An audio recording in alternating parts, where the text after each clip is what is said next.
Punjab duck हवामान अभ्यासक मुक्काम पोस्ट गुगळी धामणगाव तालुका शिलो जिल्हा परभणी। तर राज्यामध्ये आता 28 जून 29 आणि 30 तारखेला राज्यात पाऊस पडणार आहे। सगळ्यात जास्त पाऊस पूर्व विदर्भ, पश्चिम विदर्भ आणि त्याच्यानंतर जळगाव, संभाजीनगर, उत्तर महाराष्ट्राकडे तसेच कोकण पट्टीकडे हा पाऊस जास्त असणार आहे। म्हणजे 27-28 जूनचा पाऊस हा जवळपास म्हणजे सांगायचं झालं तर वर्धा, नागपूर, भंडारा, गोंदिया, अमरावती, अकोला, वाशिम, बुलढाणा तसेच परभणी, जळगाव, जालना, बीड, नगर, नाशिक, धुळे, नंदुरबार त्याच्यानंतर कोकणपट्टी ह्या भागामध्ये जवळपास 27, 28, 29 जूनचा पाऊस चांगला पडणार आहे म्हणून हा अंदाज लक्षात घ्यायचा। उर्वरित राज्यात देखील पाऊस पडणार आहे म्हणजे सातारा, सांगली, सोलापूर, कोल्हापूर या भागात देखील पडणार आहे पण थोडाफार कमी पडणार आहे म्हणून हे अंदाज लक्षात घ्यायचा।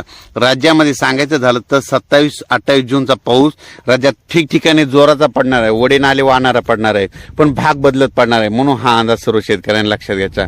सर्व शेतकऱ्याला सांगू इच्छितो की राज्यामध्ये एकदम असा पाऊस बंद होणार नाही, राज्यात पाऊस चालूच राहणार आहे।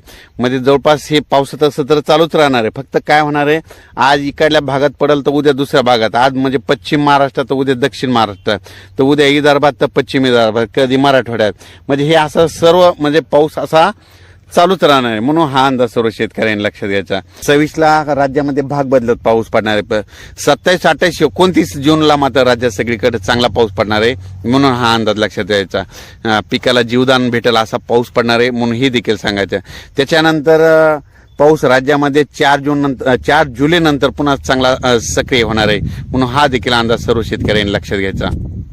राज्यात सांगायचं झालं तर राज्यामध्ये 27, 28 जूनचा आता म्हणजे चांगला पाऊस पडणार आहे, ठिकठिकाणी पडणार आहे, वडे नाले वाहणार आहे पण सर्व दूर नसणार आहे म्हणून हा सर्व शेतकऱ्यांना अंदाज लक्षात घ्यायचा। सर्व शेतकऱ्याला सांगू इच्छितो की राज्यात म्हणजे आता जवळपास 60-70% जवळपास पेरणी आटपलेली, पण ज्यांची पेरणी राहिली असेल त्यांची जर ईदभर ओला असेल तर तुम्ही पेरणीचा निर्णय घ्या राहिलेल्या शेतकऱ्यांनी, आणि नसता मग पाऊस पडल्याच्या नंतर तुम्ही तुमचं पेरणीचं नियोजन करावं हे सर्व शेतकऱ्यांना सांगू इच्छितो।